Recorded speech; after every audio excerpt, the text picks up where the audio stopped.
Hi there, it's Lisa Starr back with another episode of StarCast, this one coming to you live from the Middle East. I have traveled to Riyadh this week to give 2 courses in spa management at Jeddah in Riyadh in conjunction with the Kadoon Academy. And today we are at AlMadi University, which is a large medical university, to give a lecture to medical students. And there's so much happening here in Saudi. I know the world is looking at it. The attention is here with Red Sea Global, with NEOM, with the opening of the kingdom to the world. But this kingdom of 35 million people has its own cultural traditions and very strong belief in their systems. And it's just fascinating to see it opening up to the world. I'm happy to be joined today by Dr. Ebtissam AlMadi, who is the co-owner of Kadoon and who I met on my very first visit to Riyadh, which was probably 2.5 years ago. And she's going to share her story about how she sees the two worlds moving forward, spa and wellness and the Saudi culture. Dr. AlMadi is a very excellent person to speak to because she has her feet firmly planted in Eastern and Western cultures. She spent some of her youth in America and speaks excellent English, as you will hear. So will be fascinating to hear her share with us the story of how Saudi wellness has evolved. After that long intro, thank you for joining us, Dr. AlMadi. Thank you so much, Lisa, for having me. It's very interesting to talk to your audience about Saudi Arabia, the Saudi Wellness Association, and different aspects of wellness in the kingdom. So when I first met you at Kadoon Academy, you explained to me that you and your husband were dentists. You gave me a tour of your academy. And then the academy is the only school around to learn how to do beauty practices in it. You had a spa. You have a dental clinic. You are a distributor of products. I slowly realized that all roads in wellness and beauty in Saudi seem to lead to Kadoon. So I would love if you could share with the audience a little bit about your youth growing up. You became a dentist. How did you end up here in the wellness industry? Well, it's been a very interesting journey throughout. So as you mentioned, and we've spoken before, I grew up in the U.S., so I have a lot of understanding of international culture, but I studied here in Saudi Arabia and I studied dentistry, and I'm a professor at the university. Very soon after I graduated, we opened up our dental clinic. And then a couple of years later, we thought, and this is due to our international travel, we thought it would be very interesting to open up a medical spa. And we did so in 2003 in Saudi Arabia. And it was one of the very first, I think possibly the first spas that opened with that name, because people would come up to us and ask what the letters SPA meant on our signage. And at that time in 2003, Saudi Arabia wellness wasn't a thing then. But in Saudi Arabia also, there was a lot of segregation between the beauty industry, what was emerging as the spa industry, and healthcare industry. So it was very tricky to navigate. But from the very beginning, we brought in practices that we'd seen on our international travels, like thalassotherapy, thermal therapy, lots of very interesting brands that we brought in. And we didn't see anything that we liked in Saudi Arabia at the time. So we started our first journey of importing all of these into the country. So we opened up a trading company just to import for our spa. And we worked with giants in the spa and wellness industry at the time, people like Schlettler from Austria, and Bescheiden, and a lot of big names that are really godfathers of the wellness industry at the time. And during that time, because we had biomedical engineers working on our dental equipment, we got a lot of questions or requests from international companies that, this spa was opening very, very far in between at Dammam in Riyadh. One of the first female spas that opened in Saudi Arabia was actually under the umbrella of a female hotel. And because we had the technical equipment and the understanding, international companies asked us to assist them in, providing different services, installation, bringing in products. And this is where we started this journey and started interacting with a lot of wellness experts internationally. Because I work with the university and I have an understanding of standards and regulations in Saudi Arabia, I also was discussing a lot with how we can, incorporate, how we can change the standards. And as we went along, we realized that there was a lot of questions. Saudi Arabia, after 2018, was very open to international tourism, definitely the projects in Red Sea and the projects all around the kingdom, the hotels, the expected hotels to open within the next 10 years, our hosting of the World Cup, our hosting of Saudi or the International Expo has opened up Saudi Arabia for tourism, which includes wellness tourism, and there's a lot of interest in Saudi Arabia. So we started, because of our international connections and also our national connections, we started connecting the two, making discussions. And 2.5 years ago, we thought up of opening a Saudi Arabian Wellness Association to bring in international people that are interested in wellness in Saudi Arabia, and also to talk about the standards and regulations and how we can raise the standard of the industry. And we're very happy to have you today talking with the Saudi Arabian Wellness Association. Thank you. About spa and preventative medicine, and talking to our young minds and students on how there has to be an integration between the two and how we can focus on self-care and wellness, and that could reduce the burden of disease for healthcare. Just like in the rest of the world, we're having these discussions about, those parallel paths of medicine and wellness and how they can support each other. And I'm glad to see it seems so far advanced here, given that your kingdom has not really been visible to the world for a long time. And I think that's probably part of what drives interest, don't you? Like, inveterate travelers want to go somewhere new or different, or that has been hidden from view. And so the unveiling of a country like Saudi with vast cultural and geographical resources, it's beautiful. The people are very nice, very welcoming. I mean, I think that most travelers will be very pleasantly surprised when they come here and find what a lovely experience it is. And so now you, as well as the rest of the world, can show what you offer in terms of wellness. I think it's such an interesting story for you to have gone, through the dental road and then end up, as you are, really the primary drivers of the wellness industry here in Saudi. So it's just funny the paths that we take. It is interesting. It's a very interesting journey, and we've come a long way. And sometimes your path is written for you. You don't really necessarily understand where it goes, but certainly the experience that we've had over the past 25 years in what was called spa and then now is more into wellness, and our interactions, and not only of talking the talk, but also walking the walk and having these experiences firsthand with guests and consumers and clientele, and different touch points with the ministries and the commissions to make sure that we're moving forward. And as you said, a driving force, not just limitations of restrictions that might have been put at a time when there was not much of an understanding. And that goes across the world. You have restrictions in different countries that might be changed as we understand more and more how that affects us. And I like the Visit Saudi website where we place Saudi as the last frontier. So we welcome everyone to come to Saudi and experience the Saudi culture.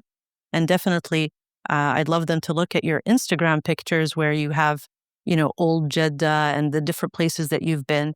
We welcome all to come and experience it. So I'd like to go back to the Kadoon journey. You opened the spa first before any other aspects of the business? The So spa we was the opened up, first piece? the first piece was the dental clinics, definitely. And then we opened up a spa, which was a medical spa, because it was under the umbrella of the medical profession. And slowly, as we were working to import products and equipment, we opened up a trading company. And then later on, when we started importing these amazing products that were very high quality products that internationally were only given to certified and licensed practitioners, because we don't have that infrastructure, as many other countries in our part of the world don't have the infrastructure for licensing. We do have certificates here and there for beauty and not spa, but beauty industry. But there's no licensing body that does that like we have, for example, in healthcare. So we established an academy, and we're the only distributor that has an academy that is licensed under the Technical and Vocational Institute here in Saudi Arabia. So it's an official academy that trains students to become practitioners. We've also connected with Cedesco and are in process of our finalization of Cedesco certification. So definitely we want to adapt international standards to what we have in Saudi Arabia and elevate the industry to be of an international standard, while taking into consideration to adapt them to our Saudi culture and our local and Islamic values. Is it difficult to convince prospective students that they need to come to your academy and have this international standard when they could maybe get a job in a spa without any training whatsoever? It was in the beginning, especially since, like you said, they can get a job without any certification or experience. But now we're seeing, and 10 years ago, it was very difficult to find a young Saudi lady or Saudi man to practice anything in the beauty and spa industry. So we had They a lot didn't of. want to that wasn't a job. It wasn't on their minds. It wasn't a job that they would take, and definitely for other jobs in Saudi Arabia that we've seen women in the workforce apply to. So there's a lot of job opportunities that are in Saudi Arabia that weren't available 10 years ago or weren't thought of 10 years ago. So this is something that we see interest in much more now than it was when we first started the academy 7 or 8 years ago. Definitely the operators that are now operating in Saudi Arabia are looking for therapists with standards that they recognize. So although smaller beauty salons or day spas might have not had that requirement 7 or 8 years ago, definitely, the hotels, the St. Regis's, the Four Seasons, all of these hotels are demanding that level of certification. So there's more requests we're seeing currently. It's still a work in progress, but definitely there's much more interest, not only for general population that could be Saudi or non-Saudi, but also for Saudi nationals as well. Mm-hmm. That's great. So we have the academy opening a new branch or a new location, as it were, that we toured at the mall with a spa as well. Tell us a little bit about how that will all work together and the location that it is, which is in a mall, which is not something we see often, where a school would be in a mall, but there's a very good reason for it here in this country. Well, when we first opened up our academy, it was in a very prime location next to the iconic Kingdom Tower. But this was, a location now with a lot of. 10 years ago, we had 2 skyscrapers in Saudi Arabia or in Riyadh. Really? 2? And that was it. It was the Al Faisaliya and Kingdom Tower. And one hosted the Four Seasons and the other hosted the Mandarin Oriental. So that was it. Right now, with the regulations, we're seeing many more, and you've seen the construction. The cranes here, it's unbelievable. Many more skyscrapers are being built, and that area has been totally consumed with, skyscrapers because it's literally downtown. So when we thought to relocate our academy and our spa, we were thinking of traffic, foot traffic, and we were thinking of accessibility, especially for students that will be probably coming from all parts of Riyadh and all parts of the kingdom. So this mall that we're opening in is a large mall. It's a government owned mall from the social services. And it's the only mall that is connected to the newly opened metro. Which, as I understand, opened just in February. It opened late December, early January. And if you haven't been on the metro, you need to take it today because it's really, I'm sure it's spectacular because everything here is done in a spectacular It's very way. clean. It's very hospitable. There are many people that can show you the way. It's new and it has that brand new car kind of aspect. So it connects the mall. There's a bridge that connects the mall to the metro station that has a direct line to the airport and the different parts of the city. And it also connects to the Hilton residences.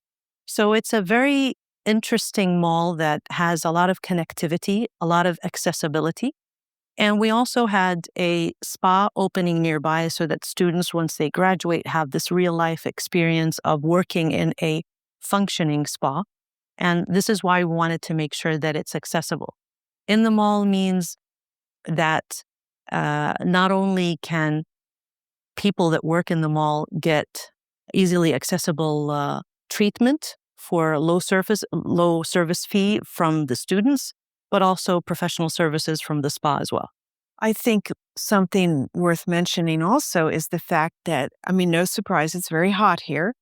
And I see that the malls here are places where people go to walk outside because they can't do it outside. It's 100 degrees in the morning already. So the mall is more of a sort of a hub of activity than it might be in some other countries where it's strictly shopping. And this mall more so because it's right next to a lot of compounds, residential compounds. So you see a lot of, weekend mornings where they have yoga activities in the mall or, walkathons. So yes, we are a mall-oriented community. And we had a joke before that we have, for every citizen, there's a mall. So it's just a joke, but definitely it gets very, very hot from May on to late September. But if you're visiting Saudi Arabia and you've visited during, the October, November, it's very cool. And we do get minus 0 degrees Celsius in the desert and in Riyadh. So it does fluctuate. Yes. Well, it is a desert country after all, so no surprise there. So you'll have the school. It's beautifully equipped. We toured it last night. Hair care, nails, body, the whole deal. The whole deal, and spa management courses as well. Spa management courses. And then they will go across the mall and can work at your spa. Exactly. And what sort of treatments are you finding the Saudi public is interested in having? Well, there's a lot of variability right now. So we're getting calls from a lot of operators that are very interested to do services that probably were not very popular before. Just like one of the students was asking you during the presentation, that maybe the most common thing was a massage a while ago, but now they're becoming very creative with their different, lymphatic drainage massages, or Swedish, or stretching, or acupressure type of massages. But we do have a lot of facials as well, and it's very interesting because facials also are presented in medical clinics. So we do have dermatologists working alongside with specialists that provide facials and facial treatment. And of course, manicure and pedicure, that's something very, very common here. So you find that Saudi women are interested in skincare. And I'm asking, is there an effect from wearing your hijab and your burqa like on your skin and that you want to seek a facial for? Well, definitely we tend to see, because we have a lot of protective, attire, we do see a lot of people that don't look their age. We're not really exposed. We have a lot of sun, but we're not really exposed to sun very much. So you do see older women that don't look as old as they are. So we do have that natural protection. But definitely the younger generation is very globally oriented. So they see a lot of, international services, and they want them. One of the things that has been trending now is the hair spa. So this is something that's very trending. You see it from East Asia, and everybody wants to see it now here. Wearing the hijab definitely means you have to take a lot of care of your hair. So we have a lot of scalp treatments, and but people take a care of their looks a lot here in Saudi Arabia, and it's part of their pride and how they present themselves. So there has been a lot of self-care activities in the past, but now it's becoming much more global, and a lot of services and products that might not have been available are much more available. But we have a lot of Saudis that travel internationally, so they've experienced that internationally as well. So it's good to hear that the clients you're attracting to the spa are Saudi. They're not necessarily expats, although I expect you see some of those as well. Not necessarily, but one of the things that we've been working on, which is very interesting, is to provide more local experiences. So you saw the quartz bed that we have to incorporate the sand in a type of treatment. The Gariani bed, which makes perfect sense here in the desert. And this is something that we wanted to incorporate because, as we were talking in the presentation just a while ago, there are a lot of cultural aspects that have not been really packaged well to present to the world. So I'm sure that a lot of younger Saudis who were not experiencing traditional self-care, they've heard this and that from their grandmothers or their great aunts. But this is something that we really need to preserve, to market, and to showcase to the world. Not only the world, but our younger generation, that as modern civilization has occurred, people are more and more moving away from their cultural background. So we need to sort of expose that to our younger generation as well. Do you find that there is a reluctance to spend money on that? How open are the Saudi people to investing in these services? I don't think there is. There's a lot of spending on self-care. It's a very big industry. I think maybe more awareness of the difference in quality of the services and products needs to be showcased to people because they're very interested. They're very curious. Now, differentiation between something that might be of a good quality or of a lesser quality is something that I think needs to be showcased a little bit. But we have to also put into consideration that the Saudi Arabian population is, as you mentioned initially, 35 million population. And that's very different than neighboring countries who have a smaller population. And that means their populations are a little bit, because they're smaller and they have, oil producing countries, most of them are well off. We have a big variety, a very big variance in socioeconomic status within the country. It's good to hear that because I know the perception in the world is that the Saudis are, floating in money. No, not at all. We have a big population and we have a big country. Not a lot of people are surprised at the size of our country. It's about the size of the third of the United States, and that's a big country. We have a lot of people that are from rural areas, a lot of people that have moderate or less than moderate they need to work. And that's different than our neighboring GCC countries where the smaller population gives an opportunity for people to have, That's an excellent point. So let's talk about pricing. What is a typical price for a facial? It really varies. It really varies. You have the very, very lesser priced areas where you can have a facial for, I would say, less than $50. But then again, you would have these high-end places where you would spend more than $250, $300 for a facial. So there is a very, very big variability. And because we're a country that is literally in the Middle East, we have a lot of products coming in from, the East, the West. So there's a very big variability in the products themselves.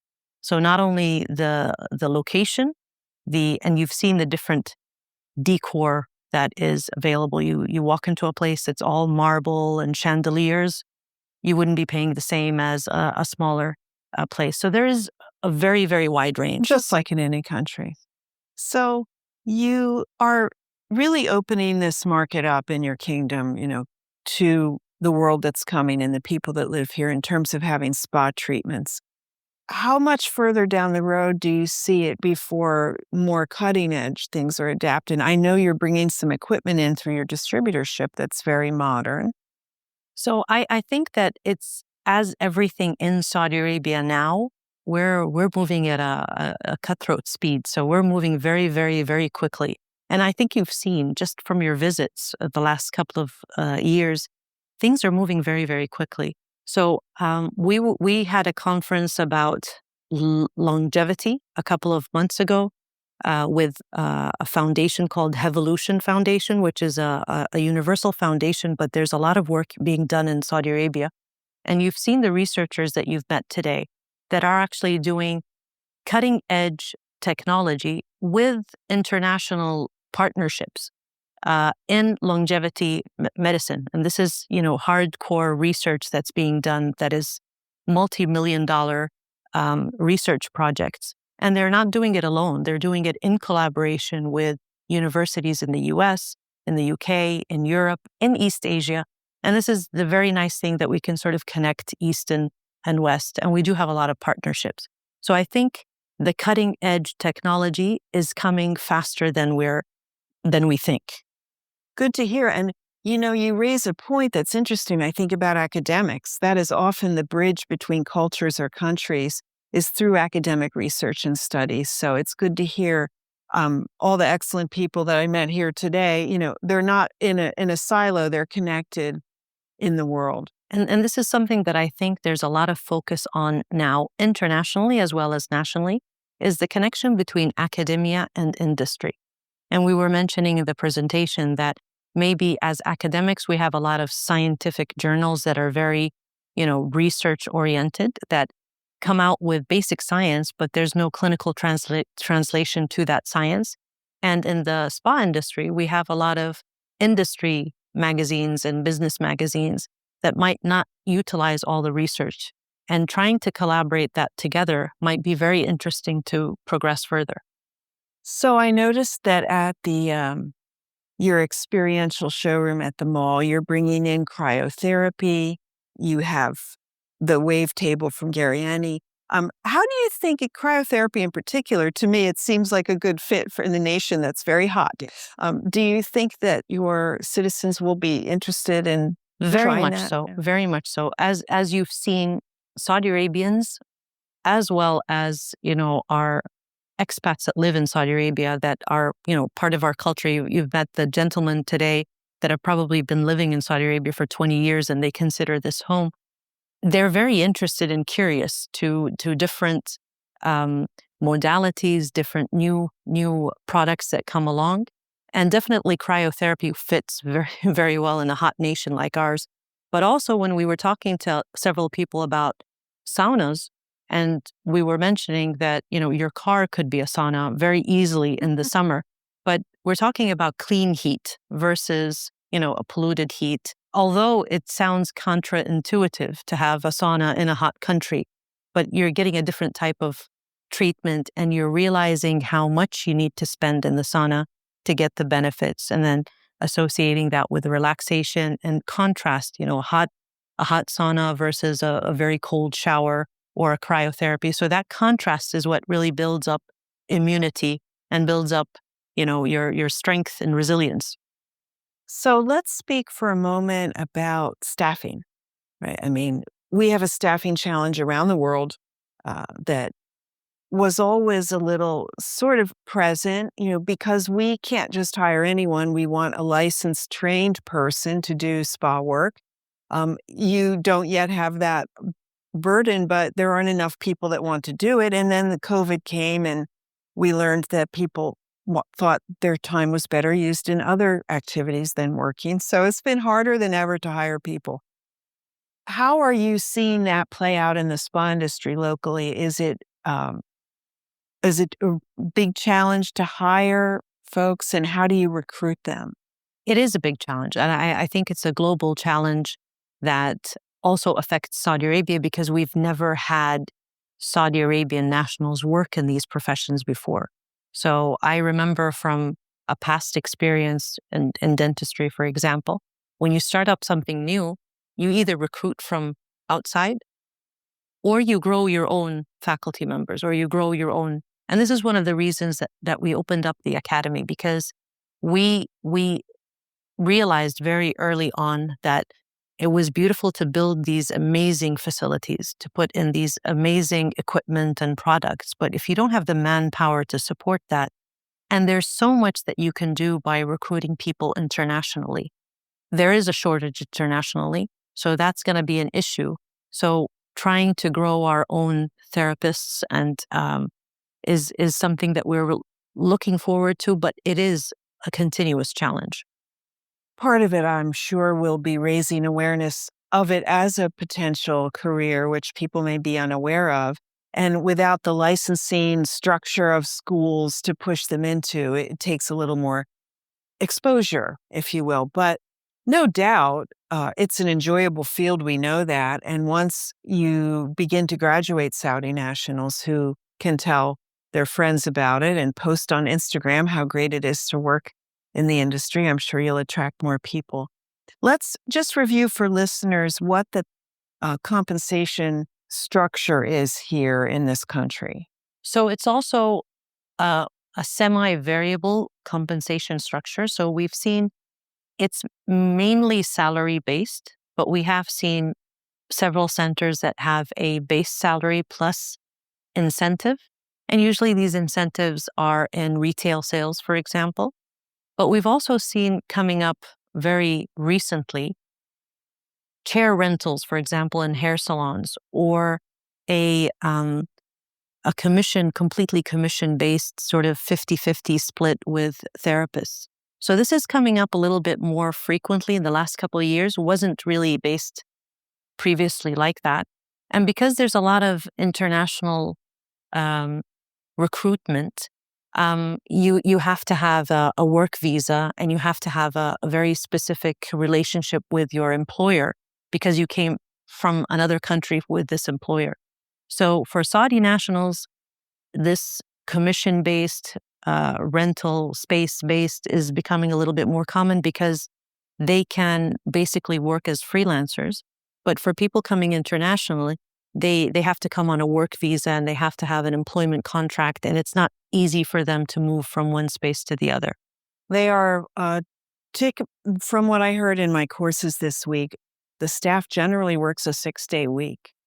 Generally, yes. We haven't moved to the 4-day week that good for you. That has, and this is because it's really, client-based. You have a clientele, and it's considered as a leisure activity.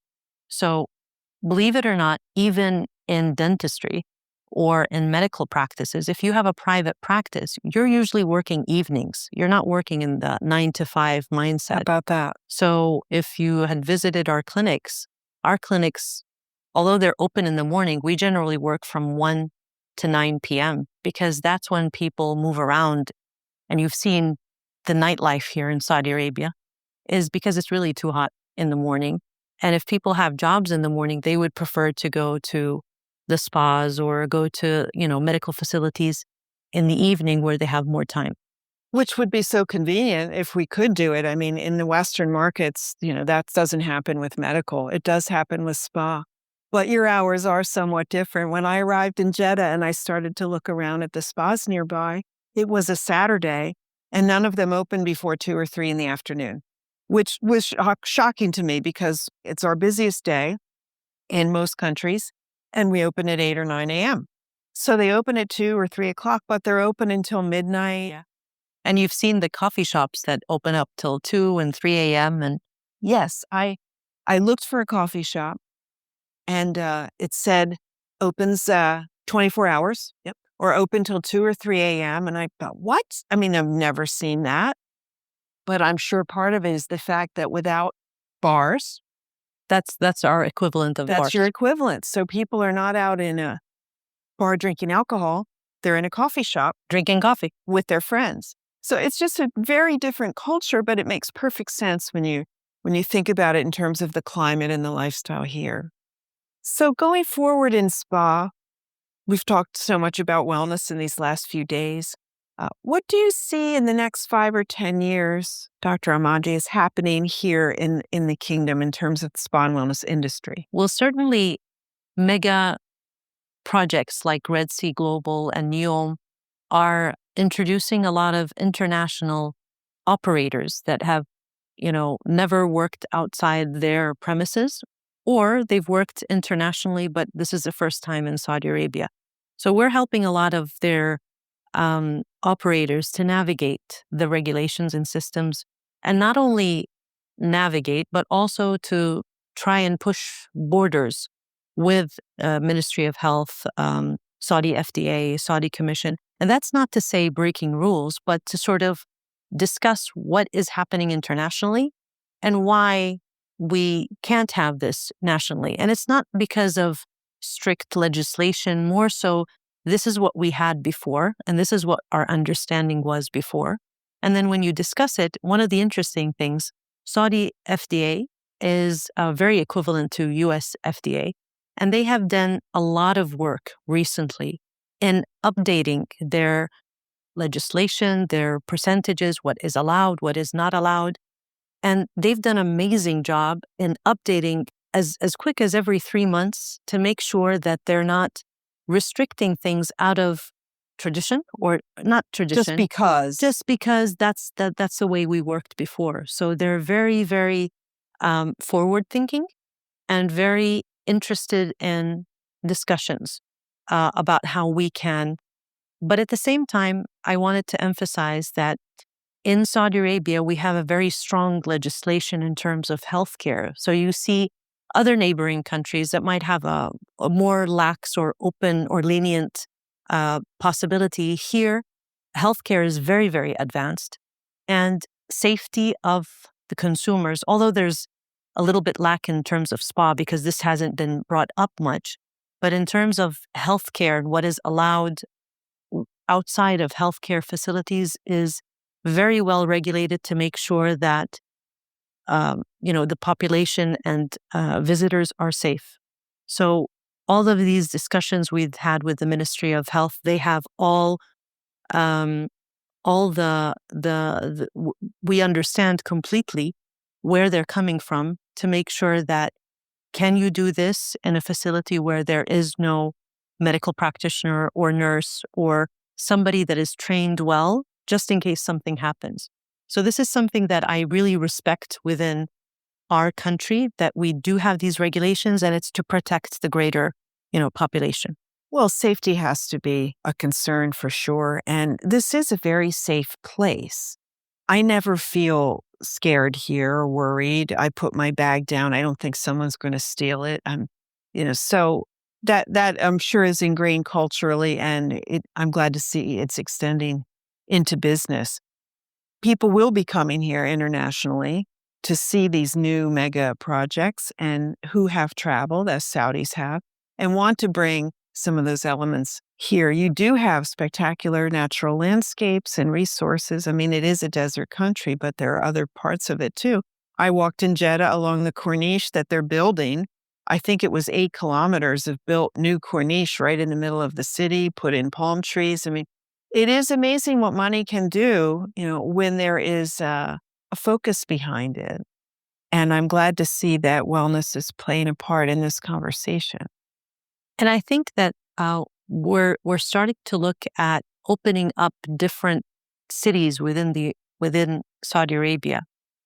So we have in the south amazing mountains and landscape that is very different than the desert landscape. And of course, we have 2 seasides that are very, very interesting and different. So I think the landscape opportunities that we have in different parts of the country and incorporating, and this is something that I think we need to focus on, incorporating these natural, and I don't know if you've been to Al-Ula or not, but incorporating these natural landscapes within the wellness industry and wellness tourism, I think is very, very important. Bringing up the cultural aspects that we have that are very unique to our part of the world, but also Saudi Arabia specifically, because we met yesterday with a lady visiting us from Oman, And she was asking about the spa, what you do here in the spa, and how different that was from Oman, which is a very neighboring country. But they have a lot of influence from, Southeast Asia. So they have a lot of henna and a lot of tattooing with the henna that we do have in Saudi Arabia, but not as culturally ingrained as, for example, the UAE and so there are different aspects for different cities in Saudi Arabia, and you saw the cuisine in Jeddah is very different than the cuisine here in Riyadh. So it's quite interesting to incorporate that and see how that can incorporate within the services that we provide and also the products that we might include as well. Well, it is a fascinating country, and I've always enjoyed my time here. As you mentioned, Aloysia, I did get to go there last year, and I went to visit the banyan tree that is there and the Habitas Resort, spectacular, set in among the mountains, towering rock formations. There are camels walking across the road. I had an excellent body treatment where you can look out the room at the landscape, and it's just spectacular. And when the infrastructure catches up in all the parts, it will be wonderful. I mean, the international airports in Jeddah and Riyadh are brand new, unbelievably modern and terrific to rival any in the world. But some of the smaller places are still lacking, like how to rent a car and how to get around. But it's, as we said, it's moving so fast that it's fascinating to see. I'm enjoying being a part of it.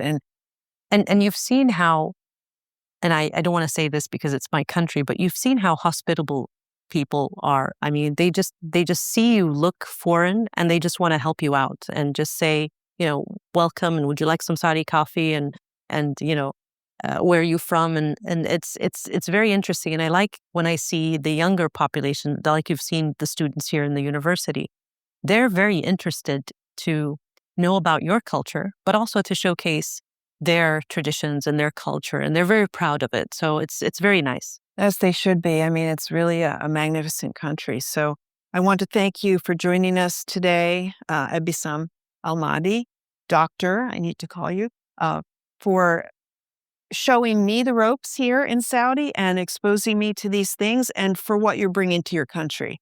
I mean, they're very lucky to have a resource like you who is so knowledgeable in how to bring in the best parts of the outside world and adapt them to the culture here and bring true spa and wellness into the Saudi kingdom. So, well, thank you for having me. It's been a pleasure hosting you this time and last time. And definitely our conversations always lead me to think more and more about how we can do better and what we can do and how we can progress. So thank you for visiting Saudi for the third time. And thank you for being with us and joining us. And today the students were amazed about, you opened their eyes to a lot of things that they might have, as very astute medical professions, they might have not thought about all of the aspects and topics that you mentioned. Well, I appreciate the opportunity, and I love when people are curious. So when we're all curious together, the world gets better. Thank you. Thank you.